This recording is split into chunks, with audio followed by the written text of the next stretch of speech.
Some viewers may find the following video disturbing. Viewer discretion is advised. Hey everyone, welcome back to Board Games Unlocked, and Brad and I are doing our top 20 movies of all time. Now, this is a very, very difficult list to make, because there's so many good movies. I don't even know. I mean, there's probably movies that I missed. This list, probably more so than any list we've ever made, um, could change at any given time. Yeah. Like, so these are the ones that happen to be placed, at this point in time in the year of our Lord 2024. But I don't know. I'm like, I look at my 20. I got some bangers on here. Like I got some solid ones. I have a few on here that are kind of like for me, which like it's like this would probably not be in anyone's top 10 ever or top 20, but it works for me. But other than that, I got some solid ones. Yeah, this was one of the toughest lists I think I had to make, paring it down to the 21. And I have a feeling we're going to have completely different lists. I think I was so. I was looking at my deal, well, because with us being like what, a 30 generation years apart, apart, not that. I'm 46. How old are you? 31. Right. So so there's going to be some things that I, Yeah. had. Like a solid like 10 yeah, generation, like or not generation, but like a good 10-year age gap of movies. Yeah, so I was looking at the list here, and I honestly think there's a chance we might have one crossover. Really? Yeah, Wow. Um that is interesting. I expected maybe two or three. Um, but like you also got to think it's like I mean, it goes for you as well, but my mom also raised me on older movies as well. So, if we don't have crossovers, then there probably will be some on my list that will shock you. Number 13 will shock you. Uh, but yeah, I also wanted to. I didn't really curate my list, but I wanted to not have like all the same type of movie. Like I wanted to like ensure that there was like some comedies, some dramas, and I took that into consideration so I didn't just have, 20 fantasy movies. Like it does have like if something was like originally going to be number 19 and there was something that was like 23 and I was like, well, 23 is worth talking about. I might have like moved it up a little bit. Like this one I actually kind of adjusted more so than all the other lists. yeah, mine has a little bit of everything on it as well. There's a handful of these on here that are like they may not be classified as like some of the greatest movies of all time. They were just ones Hmm. that resonated with me, Yeah. and stuff too. So Yep. it'll be interesting to Also, see how it goes. if it's part of a if it's part of a series, uh then I took just one movie from that series. Me too. I mean, I could have just put like 9 Star Wars movies on this list, but That's I true, but just then you wanted to make a good list. right. I mean, other than that, you ready? I All am. right. Well, starting with this is also going to be a two-parter video, just because we're talking about movies. There's so much to talk about with movies in this case, so didn't want to make an overly long video. So this is going to be 20 through or 21 through 11. 11. Yeah. So, without further ado, my number 21, which is perfect because it's October right now, is a horror movie, and to me is one of the best horror movies. I remember whenever I first saw it, this was back whenever I was religious, it wigged me out, and that is The Exorcist. So, The Exorcist, this is the first one, is actually the only one in the series that I've seen. I've heard Exorcist 2 is not good, but I think it's Exorcist 3 that is good after that. And I'm not counting all like the reboots, like The Exorcism of Emily Rose and all that, but the first Exorcist is just one of the best horror movies, I think, in my opinion. It is just encapsulates kind of like that vibe. Have you seen the original Exorcist? Oh yeah. Yep. Okay. My dad made One me watch it when I was really young.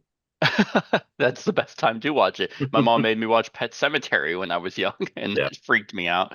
Um, but what makes me love this movie so much is that it's not so much the horrifying scenes of the actual possession.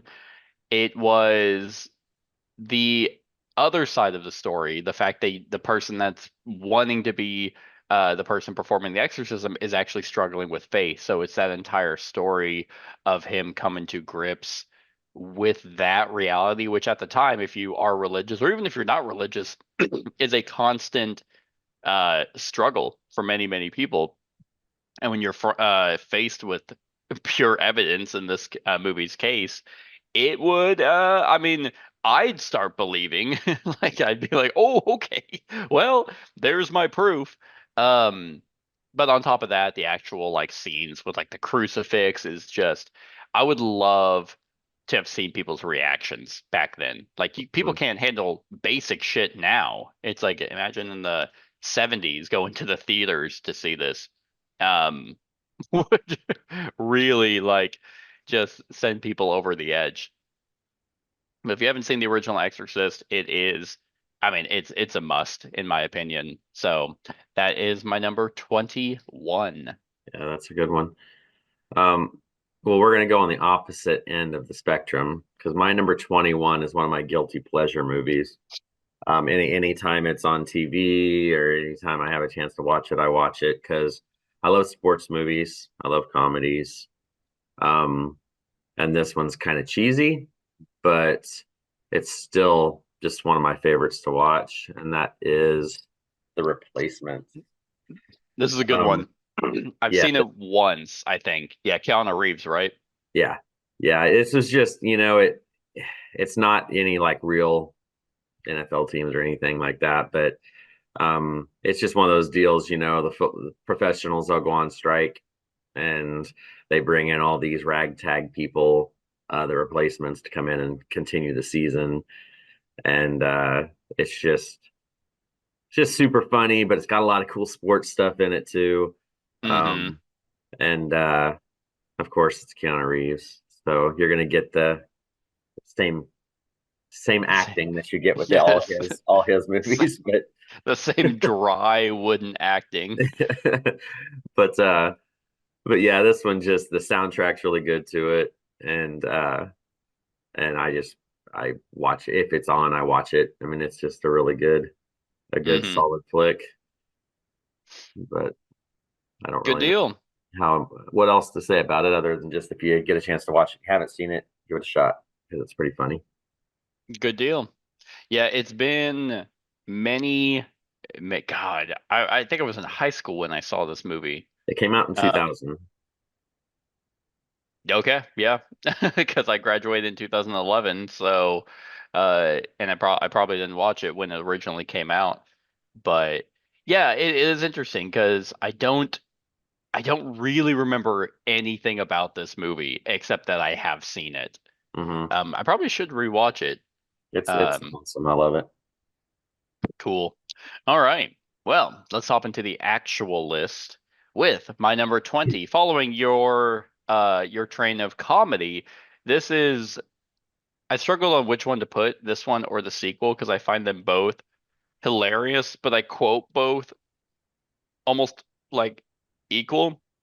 And this is one of Jim Carrey's best, and that is Ace Yeah. Ventura, Pet Detective, specifically Pet Detective. When Nature Calls is also hilarious, but I don't know. There's just something about this one that just has me quoting it so many times. And God, this was Jim Carrey at his peak.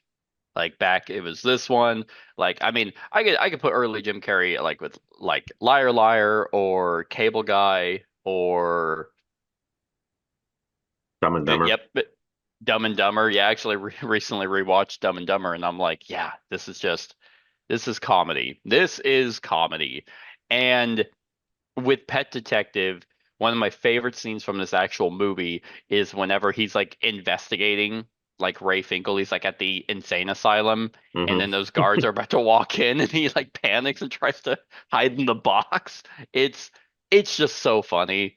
There's so many memorable moments from this that I'd like to say they don't make movies like this anymore, but they really don't. At least I haven't really found modern comedies that work for me. I mean, Yeah. there are still some, but for the most part, like this one is just, has hits those beats the entire step of the way. And yeah, I mean, early Jim Carrey, you really can't go wrong with. And this is definitely one and the sequel. I mean, When Nature Calls is also just as funny, I think.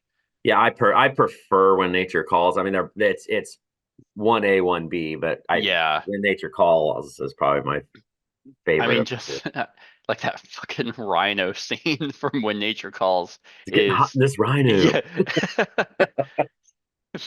just the family that comes to watch.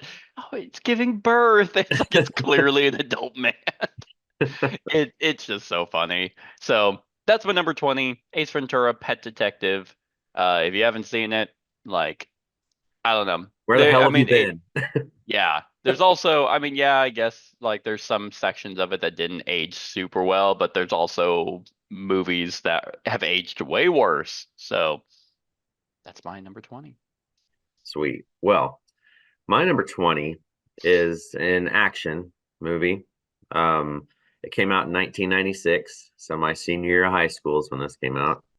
Um, and I've always liked Sean Connery and everything, so it was neat seeing him in here. And then you sprinkle in a little Nick Cage in there and stuff too. Um, and this one is The Rock. Oh, okay. I Um, have no idea what this is. you've Ed never Harris, seen though. you've never No, I've seen The never seen. Rock? No, Holy shit, no. man. Actually, now that I think about it, I don't know if I've ever seen any movie with Sean Connery in it all the way through. Well, you need to find this one because this one ages really well too. Like it's pretty much the premise of it is Sean Connery's character is the only person to have ever escaped Alcatraz, Okay. and there's a uh, terrorist threat happening at Alcatraz is threatening San Francisco with all this poisonous gas and crap that Ed Harris is leading. Okay. So Nick Cage is an agent that's wanting to go in there, but he has to sneak into Alcatraz, and Gotcha. they enlist the help of Sean Connery to go back in and sneak into the way he escaped and everything. And it's got very tense situations. It's got a lot of action, a lot of gunfire, explosions.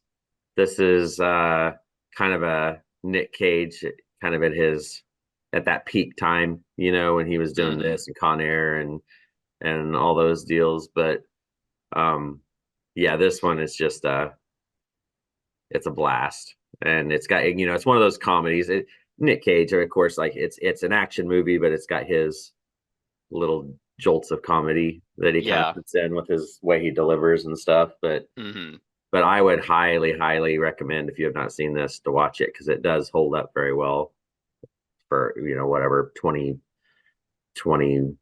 some odd years later. I don't Yeah, know you what said what, it's 95? 28 years later. 90, Yeah. 96 is when it came out, but it's still Yeah. just an outstanding movie. Yeah, it's interesting because like Nick Cage has had one of those like acting careers where it's like early Nick Cage is like peak, then like middle Nick Cage is like ass. Like it's like trash movies. And I think it's whenever he had like no money. Yeah. And then modern Nick Cage is great. Yeah.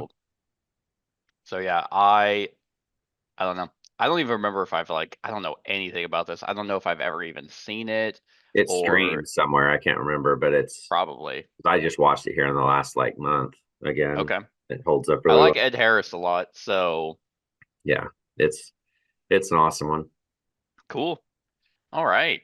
My number 19 it could not be more of a polar opposite for my number 20. This is one of the more serious movies that I actually had to watch in high school because we had a class that um that was over this topic. Uh and this is a movie that I don't watch all the time because I'm never in like a ooh yes, let's fucking sit down and just be sad. But it is definitely one of the best movies I have ever seen, and that is Ah, Schindler's yes. List. I too had to Um, watch this in a college. We did a class. It was a, Holocaust class in college when I was doing yeah, history major, and yep, we yep, watched it. yeah. I did a Holocaust class in high school, which I'm sure is not a real thing anymore, but the class was very insightful. Like it was, I mean, it was just like, gee, I wonder if we're gonna laugh today in class. No, no, it's always sad, which is rightfully so because it's the shit. It's like one of the shittiest parts of fucking human history. Um, but this movie with Spielberg and Liam Neeson as Oscar Schindler is, I mean, with fucking what is it, Ralph Fiennes as oh man, that Nazi general. I can't remember his name, but That either. there's so many scenes in this movie that are just gut punching that whenever you're watching it, you're just kind of like, I mean, like not gonna lie, the more you watch movies about like the Holocaust or stuff like that, you're kind of like, hmm, I guess I'm prejudiced against Germans now. Like, gee, I know it's been a while, but I kind of hate them because it's disgusting. Yeah, But this movie just encapsulates that feeling the entire way through. So many artistic decisions that were made that just make this movie peak. Um, just it being in black and white, and then having the yeah, little touches of color every now and again. That was real yes, unique. exactly. That's one of like the artistic decisions that just really highlights specific moments. Liam Neeson's acting, which normally you expect him from Taken Yeah. and other action films where it's like, I mean, it's funny enough, he does comedy relatively well because he's so dry the whole Hmm. time that he sells it.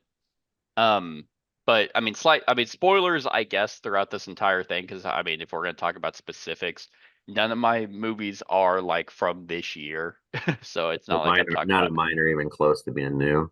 yeah. Yeah. So, but that scene at the end, whenever he's talking about how much more he could have done, Hmm. um, instead of buying certain things, he could have saved more people, and it's like, dude, you already saved a lot. Like, it's it's just really gut wrenching. But the thing about this type of movie is I'm never really in the mood to watch it. That's the kind of strange things about these. Is like I saw Yeah. it. I think I've seen it like twice, like in high school, and then once again like years later. It's like it's almost like I watch it when I want to show someone else. Yeah. And but I'm never like, okay, ooh, man, work was stressful. Time to watch Schindler's List. Yeah, So I've got to sit down and shit because Amy really wants to watch it, and I haven't watched it in years, but we'll yeah, has she sit down not and seen watch it. it? No, her Holocaust movie of choice is The Pianist. Oh, okay, She really likes that one. gotcha. Um, but so we've watched that a few times and stuff, and Yeah. it's just a different take on this time period and stuff. It But is. And again, it's another movie where you're like, well, I guess I'm just gonna be miserable for right, a few hours. But right. in a good way, almost like these movies definitely need to be made. Like there's Hmm. not enough of these movies that are made. But yeah, it's one of Spielberg's best. So that's my number 19. Sweet. Well, my number 19 is exact opposite once again. This is a pure comedy. Came out in Okay. came out in 1993, and this one Okay. still tickles me to this day. Just the premise of it all, and that is Groundhog Day. Gotcha. You know, Um, funny enough, you said it's a comedy, and it is. It quickly, for some reason, turns not into a it's comedy. a dark comedy. I mean, Yeah.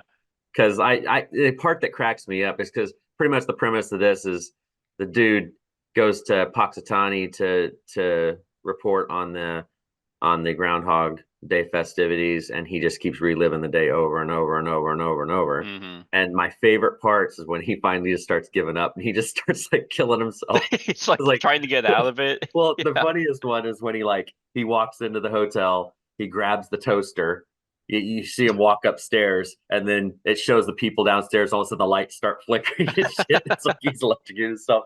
It's just, I don't know. It's Bill Murray is hilarious anyway, and when you throw in just all the crazy shit that he once he starts learning the routine of every day, and he starts like Hmm.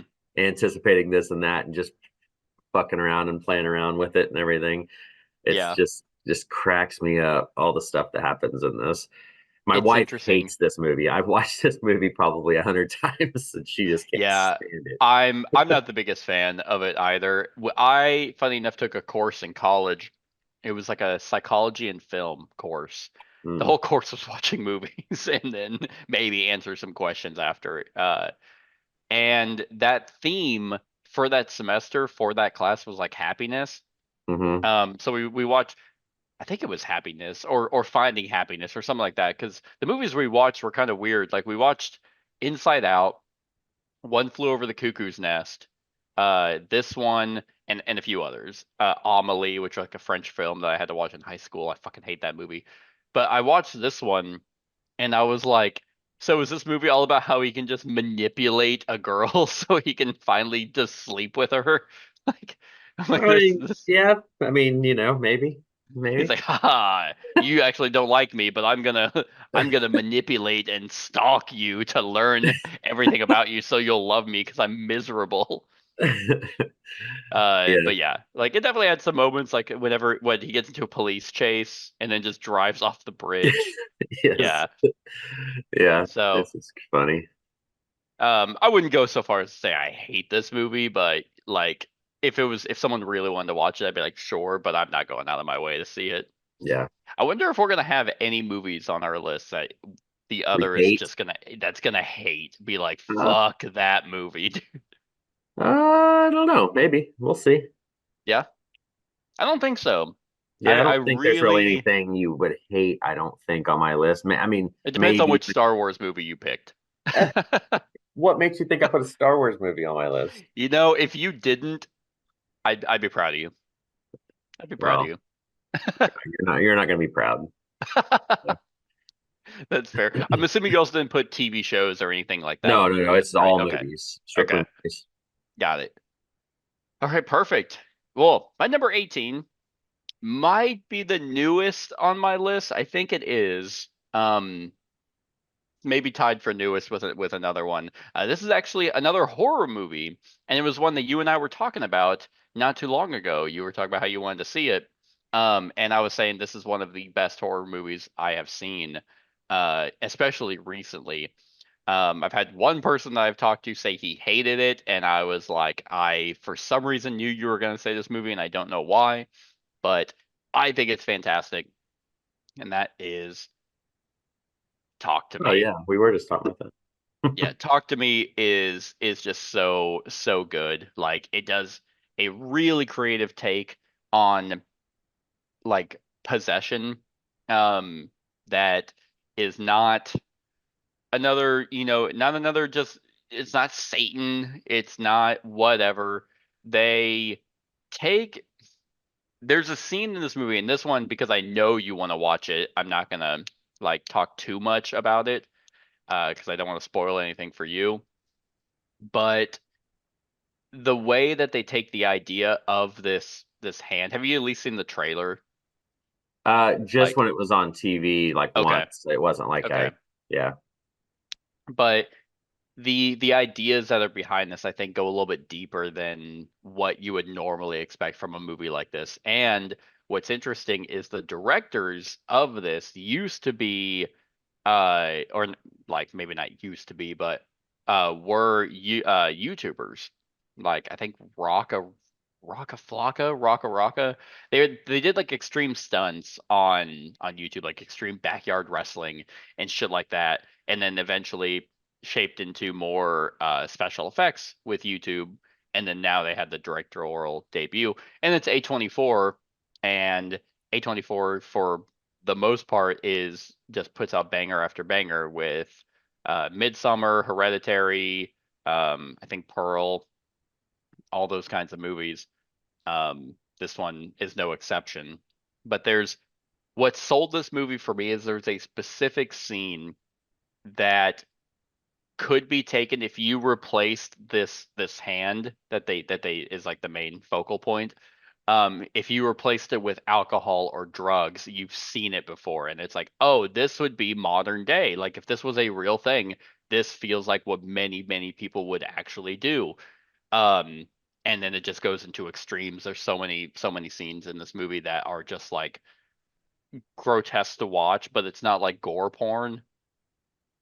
So I don't know. I think there's so many layers of this movie. I absolutely love it. I've seen it so many times. It's one of my favorite horror movies, and that is number 18. Talk to me. Yeah, I need to find where it's streaming and try to watch it. Well, I'll go Um, ahead and find that for you, Daddy-O. so my number 18 is another comedy. So I'm in a little string of comedies here.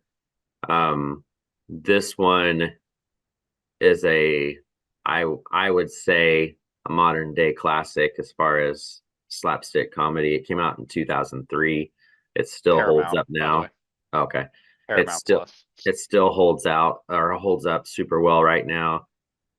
This is one of the movies that I quote a lot. Um, just throughout Every day. almost. Um, but that is Old School. Never seen it. My God, man. You've never I don't seen like Will Old School? Ferrell all that much. Yeah, but Like he's yeah, I mean I'm I'm not a huge Will Ferrell fan. Like I like him in Anchorman, and that's pretty much it. yeah, this one is I don't know how to explain it. This is my peak Will Ferrell here with this stuff, but Vince Vaughn, him, Luke Wilson, pretty much the premise is, they move into a house on campus and they want to start their own fraternity, or they're getting ready to get kicked out of their house, so that in order to try to keep their house, they start their own fraternity even though they don't go to school there. And it's just all this crazy shit that happens, and super inappropriate stuff, but it's just flipping hilarious, the stuff on this one. um and it's just, of course you get Will Ferrell buck naked. That's kind of how he was at this time. He's Oh, a, well, you now know, I know why you all like that stuff. it. No, no, no. Like you But have that it, on loop. it has a bunch of, uh, big actors in it, that plays different parts and stuff. But it's just one of those.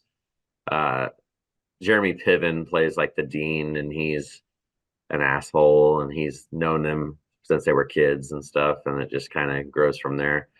Um, but yeah, this is another one of those ones that I'll watch any single time it's on, and it's just outstanding comedy. If you haven't Yeah, seen it, you must see it. it is interesting because Ariana was talking about, God, she was talking about a comedy movie, not too long ago, and I can't remember the name of it. I'll actually message her real quick to see if she can tell me. But those older comedies, I feel like it's hard to go back and watch them. Like they only work if you happen to see them, like and grew up with them. Like I'd be surprised if I could show someone Ace Ventura now and have them find it as funny as I did because I watched it as it came out. Yeah, Um, like I don't know. I don't know if that's true or if that's just like my perception because it's like, oh, would I find Old School funny now, or is it only funny because you were there at the time where that comedy worked, and so you kind of like look at it in a different light versus yeah, I don't know. I don't know if that has any merit. I guess you could say that um for almost anything though.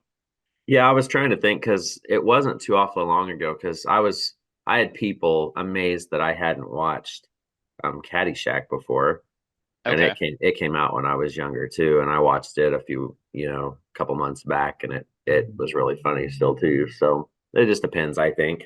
Yeah.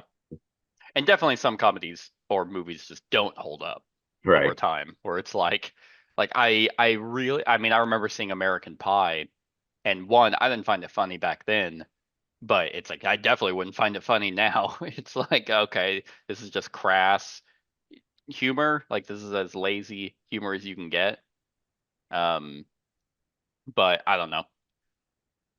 All right. My number 17 is my, let me double check, is my only, yes, is my only animated film. And I really could pick a lot of animated movies. Like, like I could put Wall-E in this list. Like I find Wall-E one of the best, um, like animated movies. But I went old school Disney, and this is my favorite and has always been my favorite Disney movie. That just it works for me, even though there's weird, you know, behind the scenes of it. I have just been enamored with this Disney movie since I was a kid, and it probably is the reason why I love fantasy, and that is The Oh Sword and yeah, I Stone. really like this one too. Thank you. Like everyone who I talk about it, they're like, "Man, that one's so boring." I'm like, "No, No, it's great." I loved it. It was awesome. I think this one gets overshadowed, I think, because it doesn't have like, I mean, older Disney, especially around this time, have like the most iconic soundtracks. Like Lion King, Mulan, Beauty and the Beast, like all those have soundtracks that it's like, okay, like yeah, they're better than this one. But the songs that are in this are very creative, very catchy. But yeah, I'm not singing them all the time. Um, but I just love the story of this one. Like, I mean, it's your classic King Arthur story with the twist of, you know, wacky ass Merlin. We're trying to get this steward who's like, hey, you're prophesied to be the king, but you're this weak ass little kid. Uh, like you're prophesied to actually be king. Um, and I just love the peaks of the different adventures that they go on. Like, okay, it's like, oh, hey, we're gonna be a fish that in this scene. We're gonna be a squirrel this scene, Hmm. and the squirrel scene is actually it ends on a really sad note. uh, when like it's like where like that female squirrel is sad Yeah, that he wasn't she loves real. him. Yeah. Yeah, and then like Arthur's talking to Merlin, and he's like, "Well, I don't understand." And he's like, "Oh, that's the thing about love. It might be the most powerful magic in the world." And it's like, "Oh man, this is I feel so bad." Yeah. Uh, but then like then it cuts. It's funny because there's a part where it's like it cuts like I think a few months later, and Merlin's gone, and then Arthur is like, "Hey, I can now be a squire, which has been my entire life's goal." Um, like I don't want to be king, whatever you have planned for me. It's like this is what I've been wanting to do. But in that moment, his voice is different, and it's because the original voice actor, the kid voice actor, was like I think hitting puberty, so they had to kind of like change it. But I don't know. It's always worked for me. The art style I absolutely love. I love the magic fight between Merlin and Madame Mim, where he wins by becoming bacteria. He becoming like to make her sick. I'm Hmm. like, oh man, that's such a creative way to win. It's like, oh, we're not just gonna change into different animals. It's like, yeah, that would be very fascinating to use science to actually win, which is never really touched on. It's like in Harry Potter, it's like magic is magic, and it's like, yeah, but you could be so much more creative with that. It it just works for me the entire time. So this is my only animated movie on the list, but it's my favorite. I have no animated movies on my list. Really. Yeah. So you don't have a little bit of everything, you fucking liar. Well, I'm gonna. Oh, I guess I can't say that. Never mind. Anyway. See, because Um. my number 16 is my favorite porn. I have Oh, there you everything. Is my favorite porn movie. go. I uh, with everything. my number 17 is a is the original movie in a series of movies. This was the best of the, I think, 3 or 4 they've put out. And this one still holds up today. I still love watching it. It's hilarious, the antics that go on, and that is The Oh, Hangover. okay. Okay. I've never seen Um, these. you've never watched that? Oh my god! I feel like that's gonna be We a just need to common. stop recording now. No, funny enough, it's from the director of Old School. Um, no, like it's interesting because these kinds of movies just like like the drug or the oh God, the stoner humor just Mhm. never worked for me. Which I Yeah, know this this is not necessarily like stoner humor, but I don't know. This one I feel like would probably hold up a little bit more than older comedies. yeah, I mean this one is just that all the stuff they have to do when they're trying to find their missing friend and all the craziness that ensues. Zach Galifianakis is Mm. hilarious. Um, and it's just one of those. I even like watching the other ones. They're not as good as the Aren't original. there's three, right? 3 or 4, I can't remember. Okay. Yeah, I I know think one has there's Mike three. Tyson in it. Is Well, that this this one, one? Tyson's in 2 of them. Oh, okay. Tyson's in this one, and then because they steal his tiger, and then he That's it. wants to Okay. get his tiger. But yeah, I mean, this one is crazy. This one came out in 2009, and Okay. and it's still just as good as the director of this and Old School also did the Joker movies too. Did he really? Yep. Wait, both of them or just the He first at one? least he did the new one. I know at least. I think he did both of them because Oh. that's why Well, there was apparently the sequel is dog shit. well there's all this stuff going around. He didn't want to make the second one, and the Yeah, I've heard the there's film company made him, so he just kind of yeah, fucked I think up. I've heard that too. It was probably it was like doomed to fail. Yeah. Um, So, which makes sense because it definitely failed. but this Yeah, one's this another. Yeah, this is another one that I quote a bunch on. Like that little baby's named Carlos, and there's this. Well, that's what he nicknames him. It's not his name's not really Carlos. But there's oh, this okay. scene where he's holding him at the table and they're having breakfast, and he takes his hand and he's like acting like he's jerking himself off. He goes, "Not at the table, Carlos." So I have some kids named Carlos at that I teach, and they don't have any idea what this movie is, and they'll be sitting there goofing around. I'm like, "Not the table, Carlos." And my parents start laughing because they know the reference. Gotcha. Gotcha. Yeah, I mean Zach Galifianakis cracks me up. I love his Between Two Ferns. Mhm. Um, Bradley Cooper, I mean, he's hilarious as Rocket. So I don't know the other guy though, the one with the missing tooth. He was on The Office. Oh, okay. He was Andy in The Office, and Gotcha. but Gotcha. Okay. Well, I feel like it's just prepare yourself. I like if I'm getting a theme from your list, since you said you have no new movies, um, there's probably gonna be quite a few that I'm gonna be like, haven't seen it, haven't seen it. the newest movie on my list I think was 2019. Okay, I think the newest on mine is 2022. Yeah. Talk to Me was 2022. Um, okay, my number 16. You mentioned Nick Cage in The Rock. I this also has Nick Cage in it, and this one actually kind of hurts my feelings a little bit because it's done so well, but yet for some reason nothing is ever touched on with this actual genre in film. It's done in board games nonstop, but it is never really done in film, and I feel like it really could be. So my number 16 is The Mm. Color Out of Space, which is a short story by H.P. Lovecraft, and that's what I'm talking about. Is like there's so many Lovecraft. I mean, there was this show, Lovecraft County, that I think went for a season, and I know I never watched it, but I had heard it did a pretty good job. So I don't.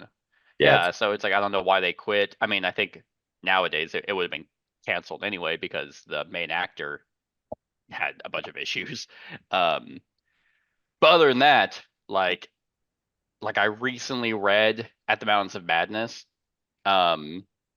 which like actually took some effort to read because I was like, man, the way Lovecraft writes is not like attuned to modern day. Like it took a lot of context, a lot of looking up what words meant, and I was like, man, like this is actually pretty difficult stuff to read than you normally come across.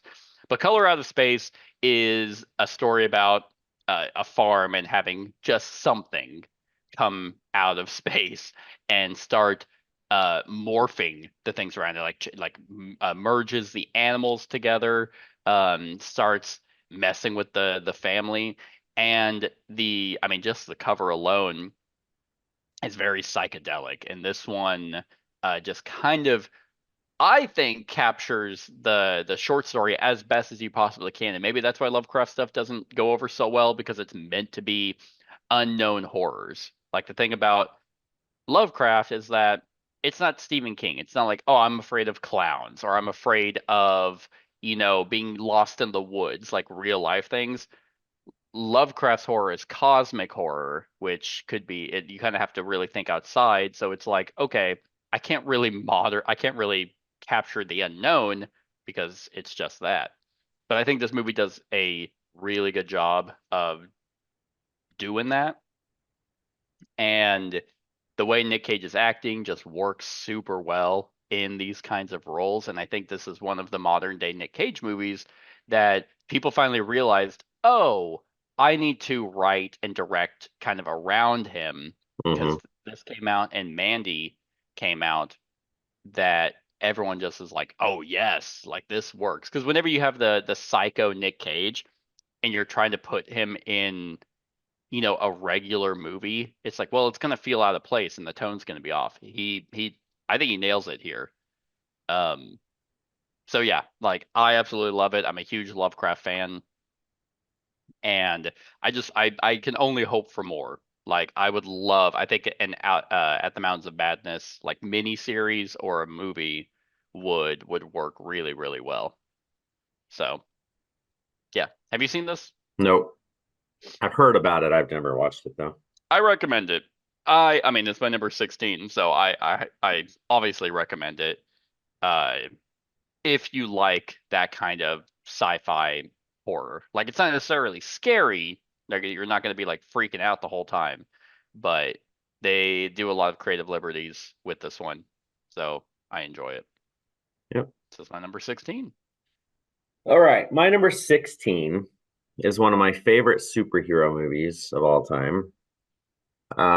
This one did not get, this one's not as well regarded as some others. This one came out in 2004. It involves my favorite superhero.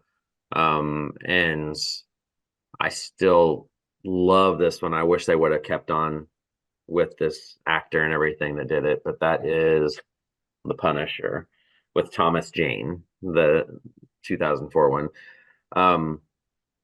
This one isn't, again, they go through these deals with the Punisher movies because there's been several of them made where they all go back to that damn origin, whereas Miller gets killed and that's what he does. This one, though, to me, is just the best of them all. And there's so much more heart in this one and so much more. You can feel the vengeance and everything. But Thomas Jane does an outstanding job as the Punisher. He was the best Punisher until the TV series with John Barenthal. I think he's truly what the Punisher really is. But this one, as far as movie form, there was plans of making a second one of these. Okay.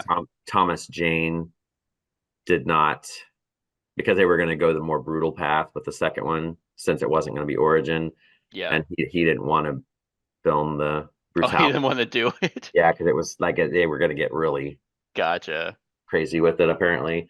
So he ended up stepping away, and then it just kind of fell off, and then they made some other new ones. But this one, John Travolta is the bad guy. Okay. Have you seen this one? No, I haven't. I haven't even seen the TV show either. This one is a really good, easy watch too. Like you don't have to know anything about the Punisher. Because to be perfectly honest with you, he go by that term until about 80% through the movie. Like it's all him just like, his revenge tour Okay. to take out the people that killed all his entire family and everything. But the acting is top notch. I don't know why it didn't hit as. I mean, it's kind of got like a kind of like almost like a cult following, kind of like the people that love this movie Sure. really love it, and then there's a lot of people that haven't seen it.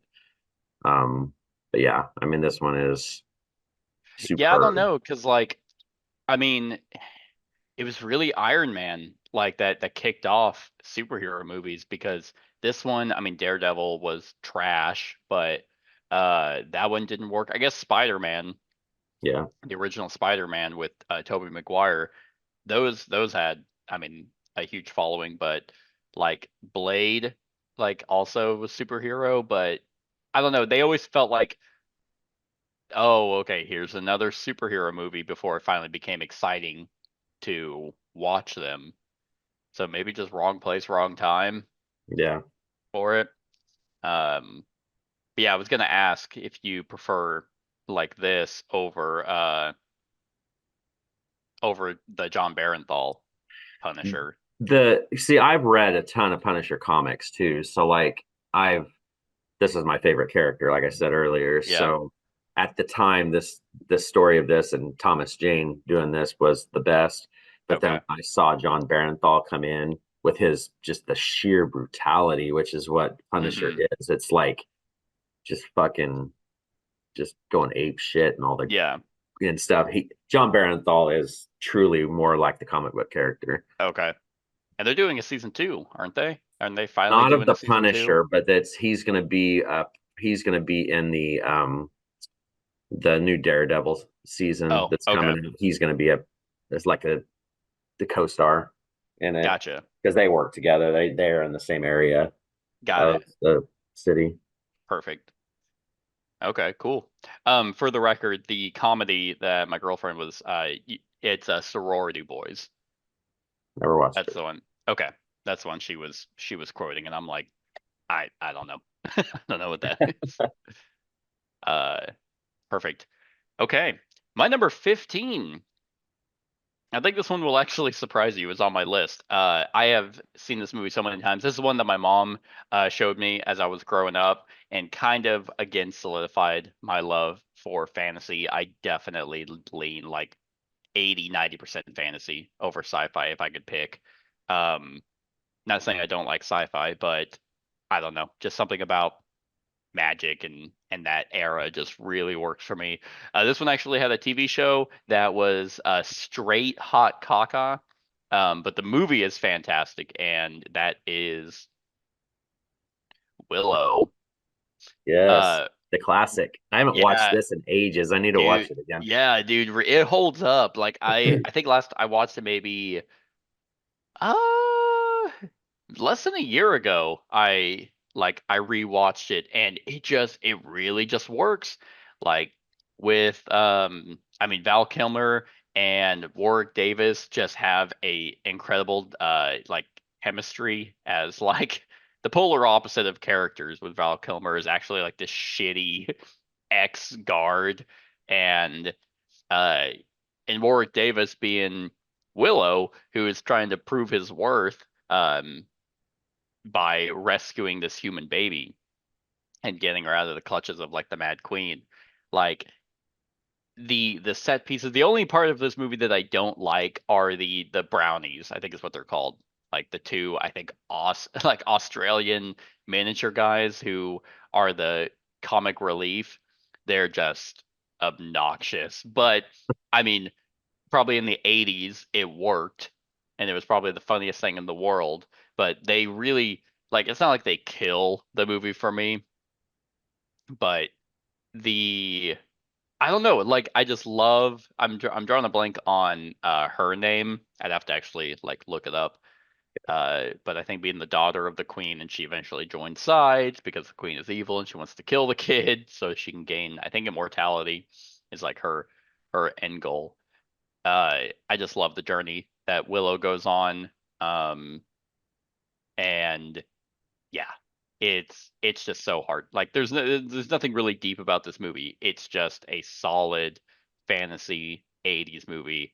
You can definitely tell it's 80s. The way it's filmed, absolutely love it. Val Kilmer is hilarious in this movie, and the TV show just had no heart, Yeah, no I didn't soul. watch it. It's like I was excited for it. I'm like, oh, okay, yeah, perfect. Like a little bit more in depth of the Willow world. That's cool. And then it's like, oh wait, it's Disney Plus, and they just want money, and there's no passion or care behind this. So yeah, that's my number 15, Willow. Like, I mean, it's just like, oh, 80s fantasy. Yeah, I need to watch it again. All right. My number 15, I will be surprised if you've seen it. This one's a 1992 cult classic. From it's the well, I guess the series started as a horror movie. Then there was another one that came out that because the horror movie was supposed to be horror, but actually got people laughing at it instead of horror. So when the second one came out, they just jumped on the humor train. And Okay. then they took that same character, Ash Williams, Uh, and put him into a complete dark comedy atmosphere, and that is Army of Darkness. I Um, I have not seen it, but I know about it because it's from Evil Dead, Evil right? Dead. Yeah, Evil Yep. Dead came out, and it was he filmed it. It was low budget filming. It was supposed to be horror, but people thought it was funny. So then the second movie, he just went comedy, and then this one's all comedy. Yeah. But no, this one, Bruce Campbell is one of my favorite comedic actors, no matter what he's in. And when he plays Ash Williams, because there was even a series called Ash versus the Evil Dead that was on Stars, and I have Okay. all the episodes or all those on Blu-ray from all the seasons of that too.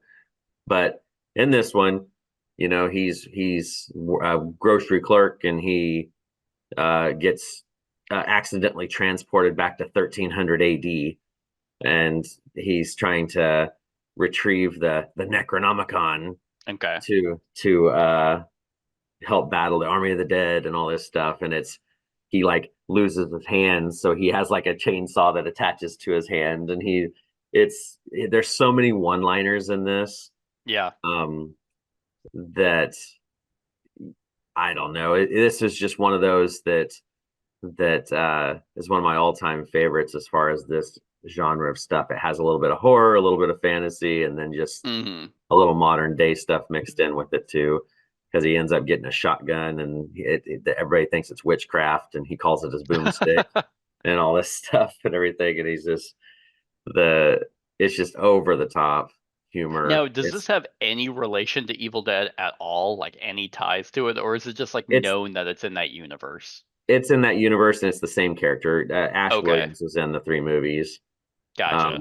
And then the Necronomicon is part of those movies as well. But Yes. this just Gotcha. turns it into a big adventure, and it goes back into the medieval times and all this stuff too. Okay. And it's That's just what I thought, because yeah, I've seen like I cannot stand Evil Dead. Like I really hate all of them.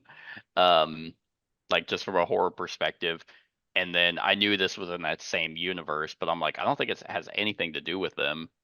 it's just the same guy. I mean, but you don't have to have watched the first two at all to do Yeah. this. It starts with him just being working in a grocery store, and then it just kind of goes from there. Okay. And Yeah, it's just one of those. It's a timeless classic.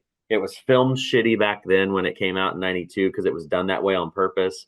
Yeah. So when you watch it now, it's gonna look, it's not gonna look up, but it's still just the way he delivers his one-liners and stuff. Bruce Campbell is awesome in these kind of movies. Yeah. Now is he actually shredded like that in the movie? Did Oh Bruce God, Campbell no. Oh God, did Bruce Campbell really no, uh get fit for the role? no. Nice. All right. My number 14, I will actually be surprised if it is not on your list.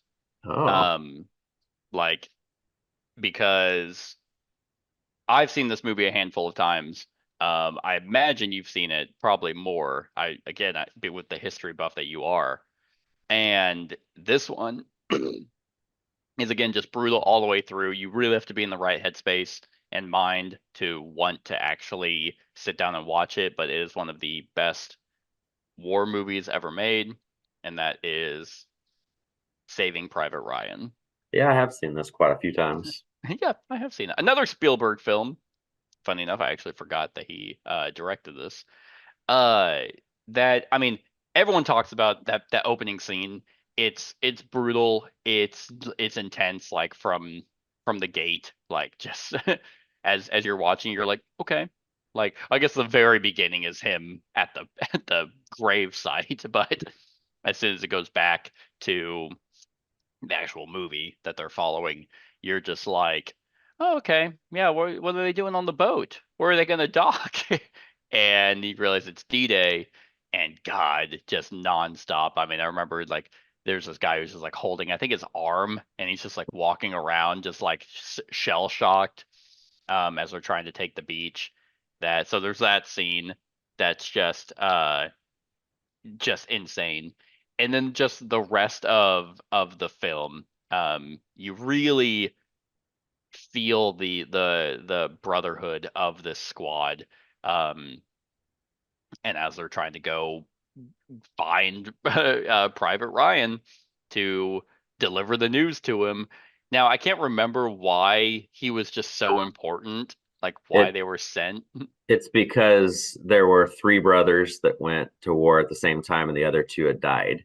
And Yes, yeah, I remember at that. that time, if you were the last remaining son, you Okay. couldn't serve. So Oh, that's what they were okay. trying to get them to send them back. Got it. Okay, that's what I thought. I was like, man, why okay, yeah, he's at war. Sucks to suck, dude. Your brother's died. No, it's like who cares?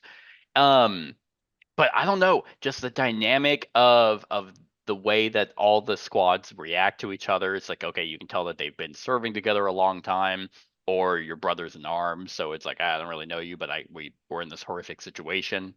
Uh, where every squad moment's like death is impactful. Mhm.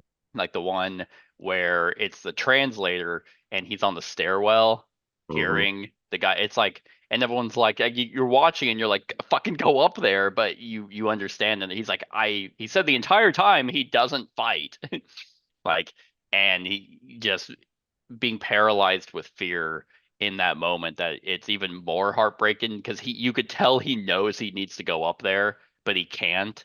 It's just heart-wrenching. Um yeah, there's so many moments just in this that really stand out, that if you haven't seen it, it's one of the best World War II films. So I highly recommend it, but again, I'm not rushing home to get to the couch to sit down and watch Saving Private Ryan. Yeah, this was one I went and watched it the opening weekend at the theater, and Okay. um, it was one of those because you know how it ends, with the Mm-hmm. when older Matt Damon and all that Yeah. stuff.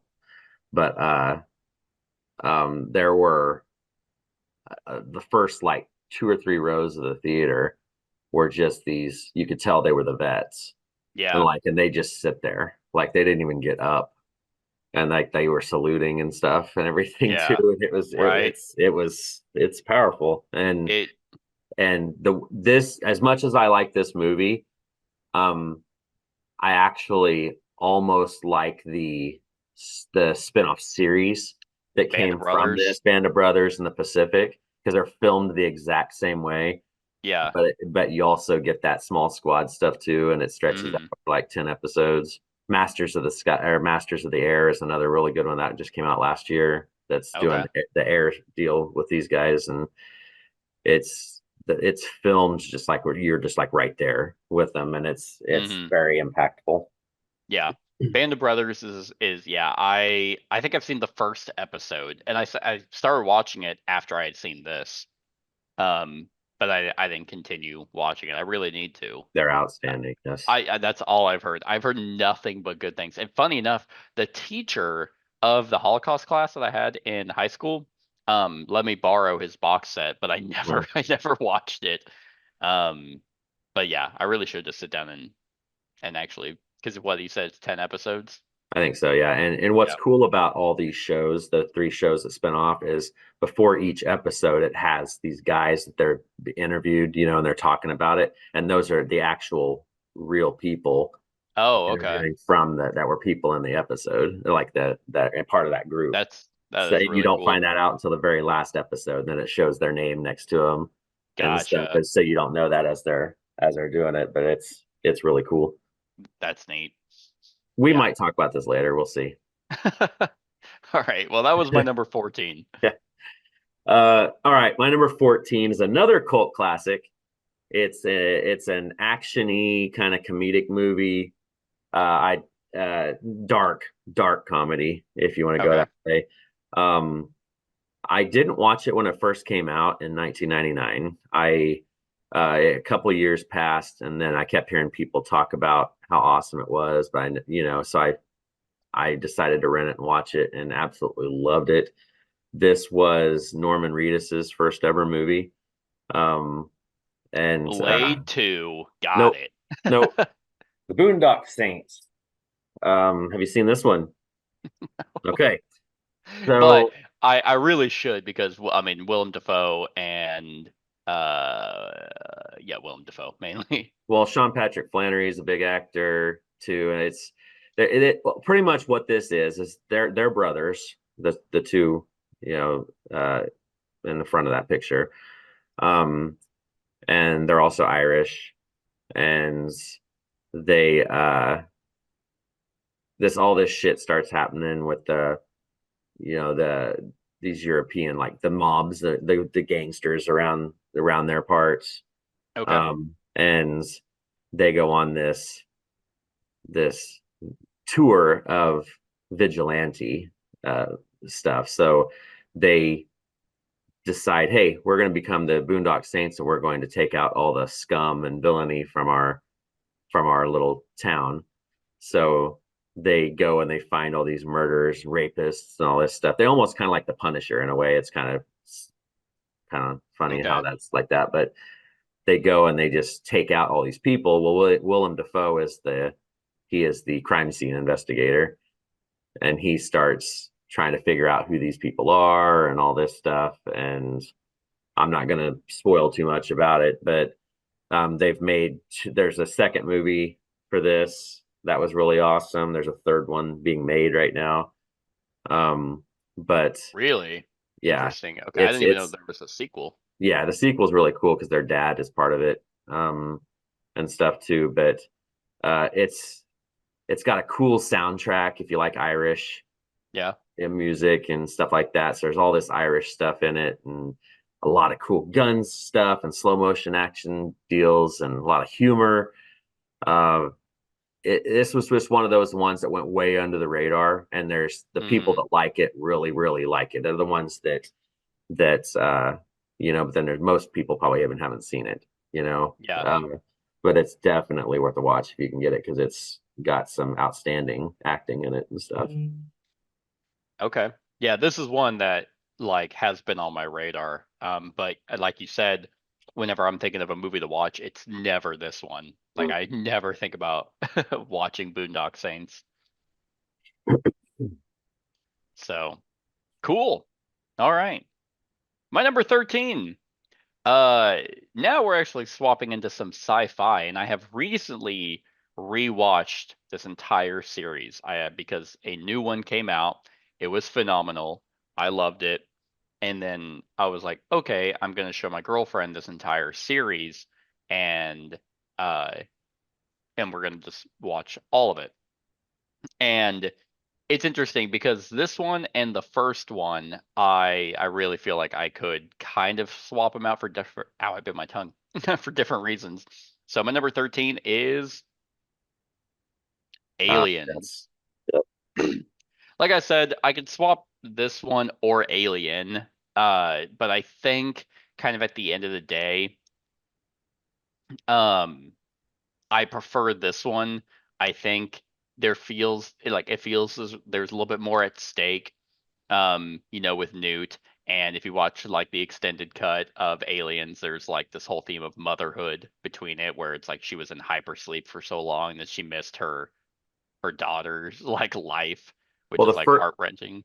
the first one was a horror movie. This one's more Yes. of an action movie Yes. that it leans that way. I think that's why this one is easier to watch and Yeah, more it is. entertaining. And I mean, again, the first one, like I just watched all of these after Alien Romulus, which was Yes. fantastic. Uh I was like, okay, because Alien Covenant is straight trash. And Prometheus is what it is. Like I don't hate it. It'd be like in the middle. Uh but going back to Alien, it's like, yeah, it's a horror movie. There's one alien on a ship that no one knows how to deal with, and it's more suspense horror. This one's action thriller. But I don't know, just so many classic lines from this one, like of course, get away from her, you bitch. It's like, Game ah, over, man. Game yeah, over, man. fucking Bill Paxton's. Oh, what the hell are we gonna do now, man? It's just, it's so good. Like I love Bishop Hmm. in it. The Queen at the end is insane. Just of course, like more aliens is terrifying. Now it's like some people are like, well, if you see so many of them, like you eventually kind of become desensitized versus the small claustrophobic space of the spaceship. It's like I get it. Again, if I could put both of them in 13, I would. But out of the series, I picked this one. Right. And I would have too. also, not gonna lie, Alien 3, not that bad. Mm. I think it gets more of a bad rap um than most. Like than but Alien 4 is horrible. Yeah. It really isn't good. But yeah, like Sigourney Weaver kills it in this. They just, I don't know. This is a very solid sequel with James Cameron taking it over versus Ridley Scott. Yep. So I don't know. I don't know what would have happened if Ridley. I don't know why Ridley Scott didn't continue, because he came back with Prometheus, and so it's like, okay, well, you had more stuff to tell, but I guess for some reason just didn't do any of the second, third, like didn't do 2, 3, or 4. Right. Did he? I don't know. I don't remember.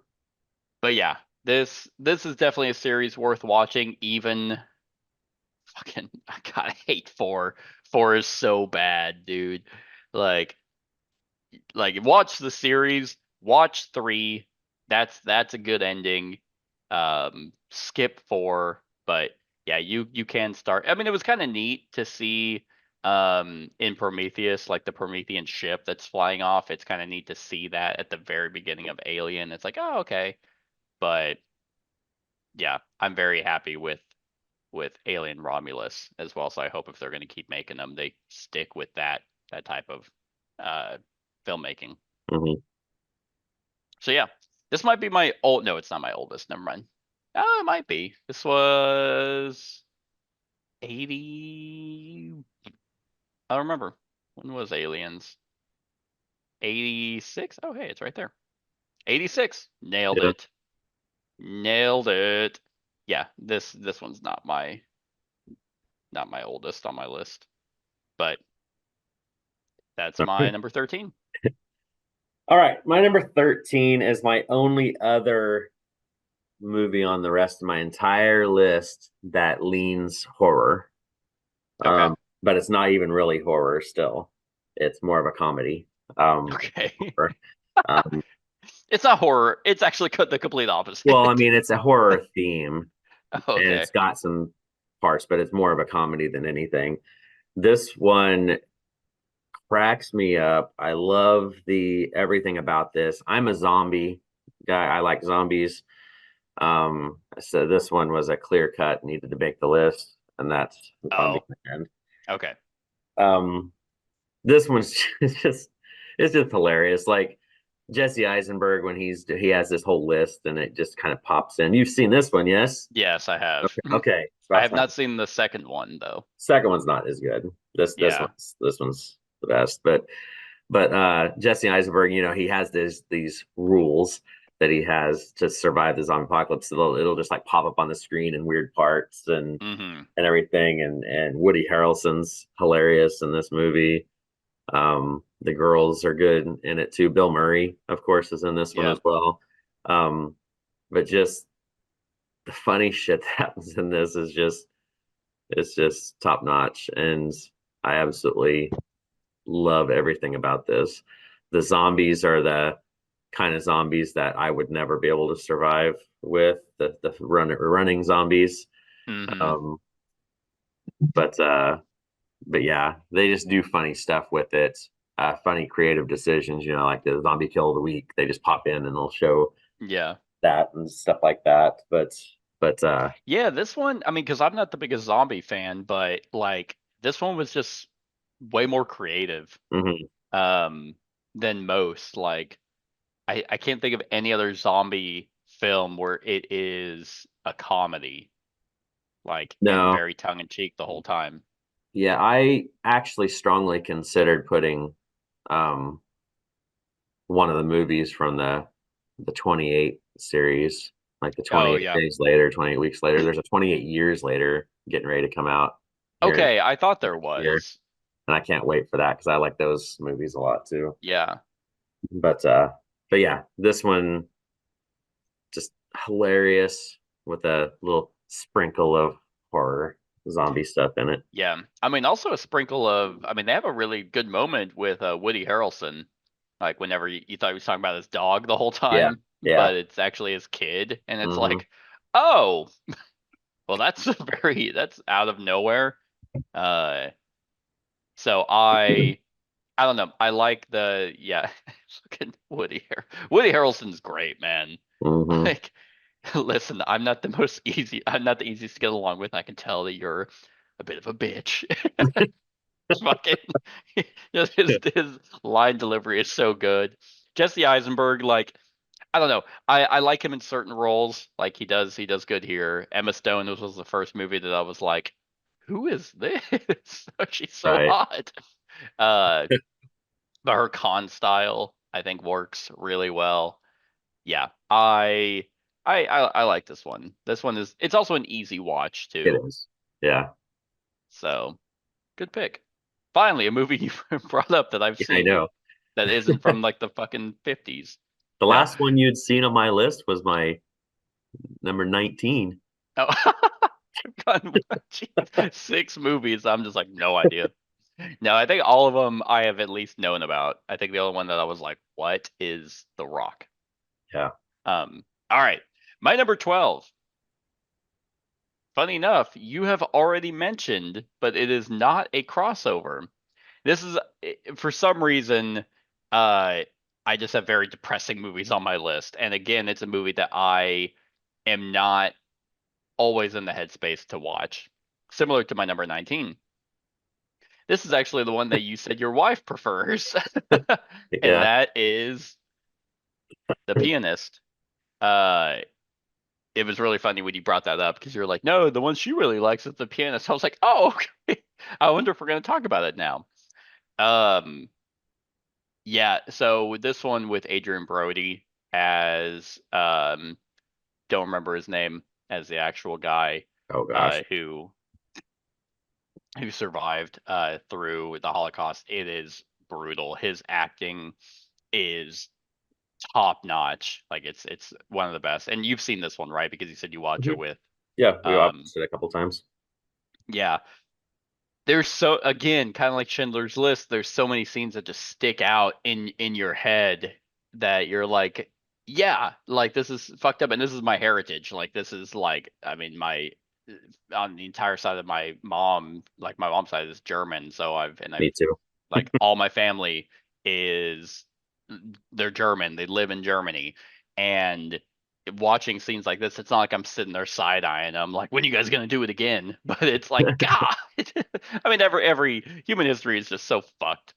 But this one just kind of sticks out a lot.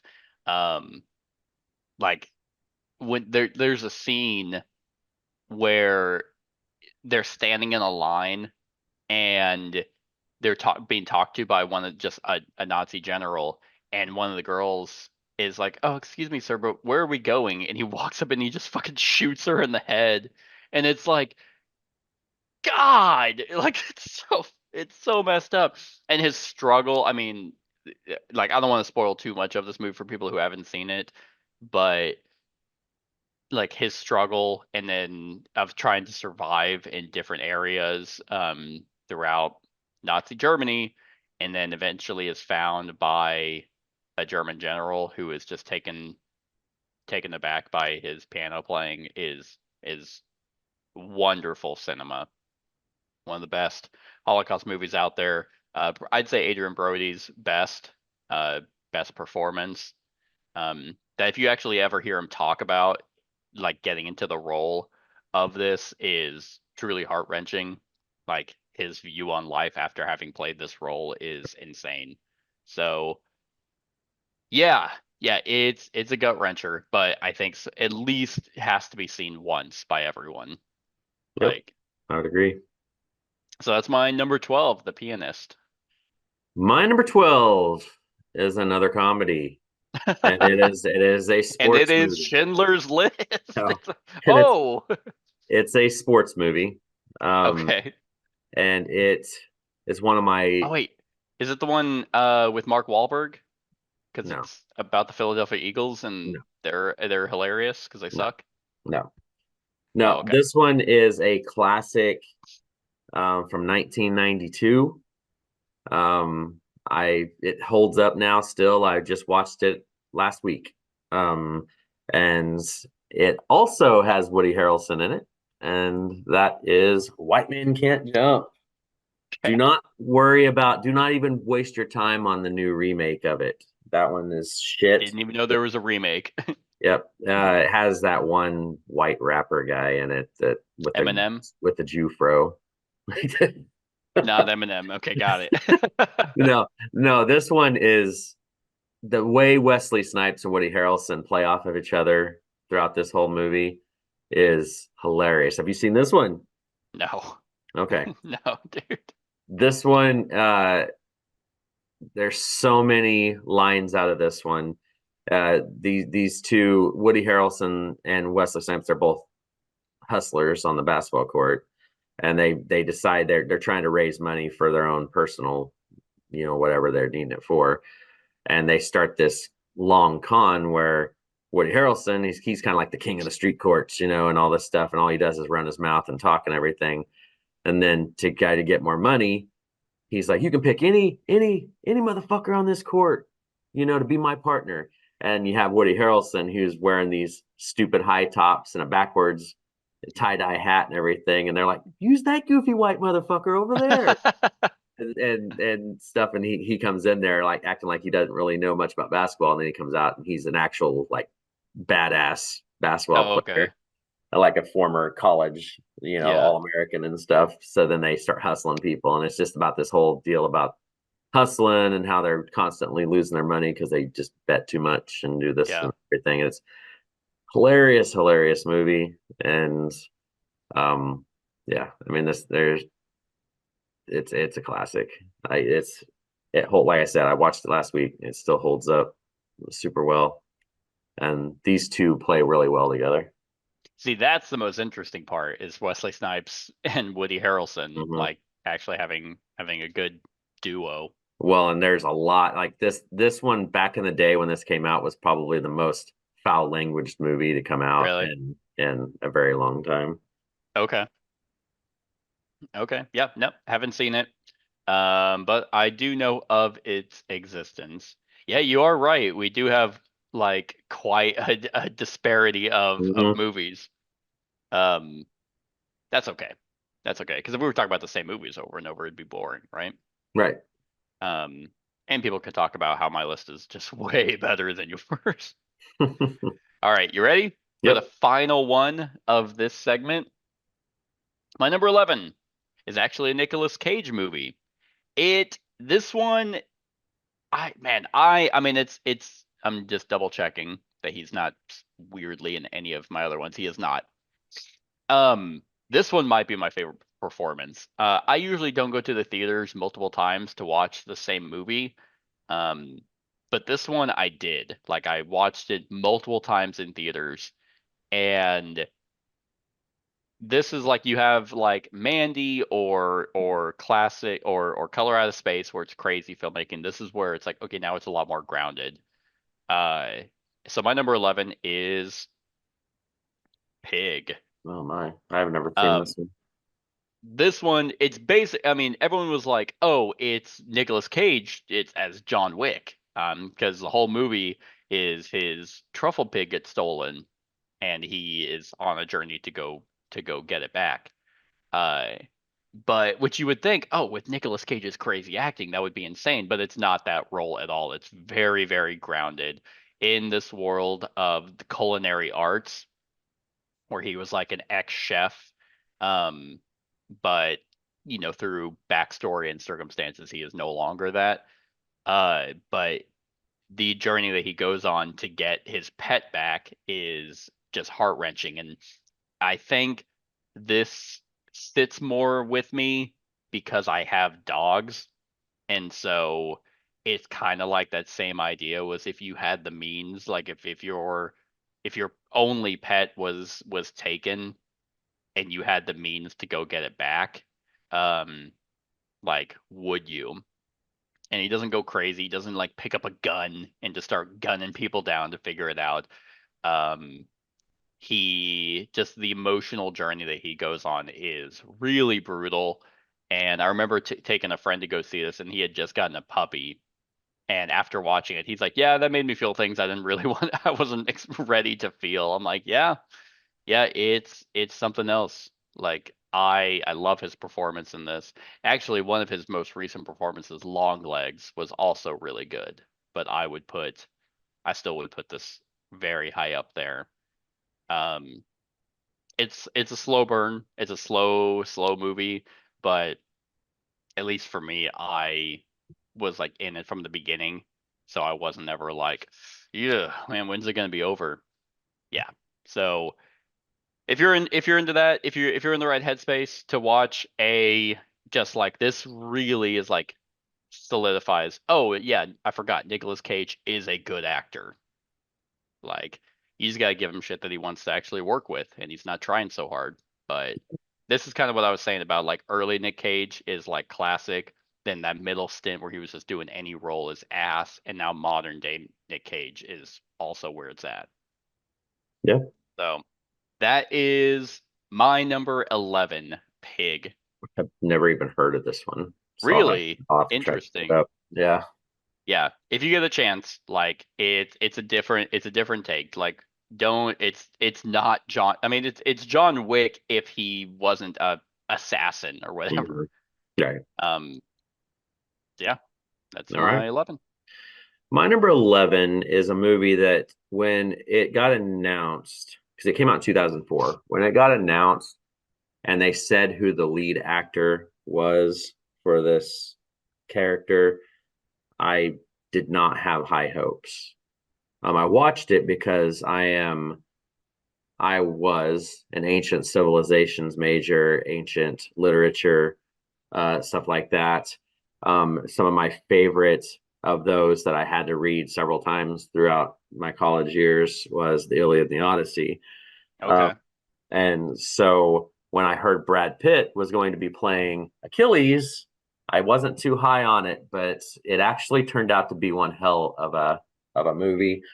Um, Back in 2004 when this came out, uh, the scale of the battles, like they was Mm, filmed really cool, and then when you had your one-on-one battles, it was filmed really neat. The sound work, um, and miraculously Brad Pitt fits that role of Achilles. yeah. I mean, I know it didn't go exactly with the way the books went. Most movies don't necessarily, Right. but he's still.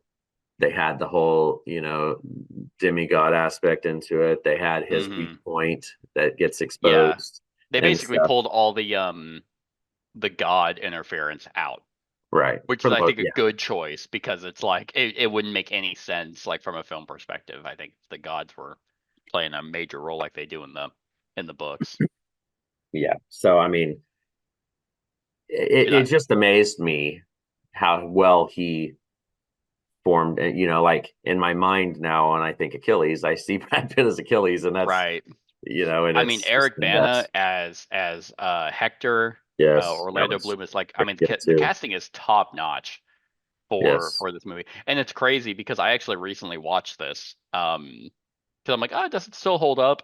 1,000,000% it does. Hmm. And they just don't make movies like this anymore. This is like and I don't think it necessarily flopped, but I don't think they made their money back quite as much as they were hoping. But you just don't get large scale movies like this. Right. Right. Um, and to this day, the Achilles and Hector one-on-one fight is one of the best choreographed It's fight. badass. Like, I'll even like I think I was showing Ariana this. I pulled up just the battle or Mhm. just the one-on-one fight. I'm like, this is brutal. Like, it's so good. And I think behind the scenes they had a bet on like I think it was like $100 per hit. Whoever Awesome. legitimately got hit between Eric and Brad. And I think Brad owed Eric more money because Yeah. he hit him more times. But yeah, and then his father going to like beg for his son's body Hmm. um is insane. He's like, and God, yeah, this one's good. This one's so good. Well, and they did a good job too with the tension between Achilles and Agamemnon. You know, Yes. like that was really well done, and having Sean Bean in there as Odysseus, and Yes. all that stuff. It's so, and he actually survived this movie, which is You're right, he did. He was actually the narrator. Like I forgot. Yeah, I was like, so man, does Sean Bean survive any movie? Yeah, he does. Yeah, so they played Odysseus because he was like the crafty, like tactician, like that's right. kind of like he's like I fucking have to be here because Agamemnon kind of called me and I have to do it. Mm. I don't even know who that actor is for Agamemnon. He's Like, been in a lot. He was the guy that played in the X-Men movies. He was the one that created Wolverine oh, okay, and stuff. Brian Cox. He's been in a gotcha. ton of movies. But Okay, yeah. and then Gleason as oh man, I can't remember. Like as Agamemnon's brother, Oh um, yeah, yeah, yeah. Brendan Gleeson, Brandon Gleason, Menelaus. Yeah, Menelaus, yeah. And then of course, let's say Helen Keller. That's not her name. The girl that plays Helen of Troy.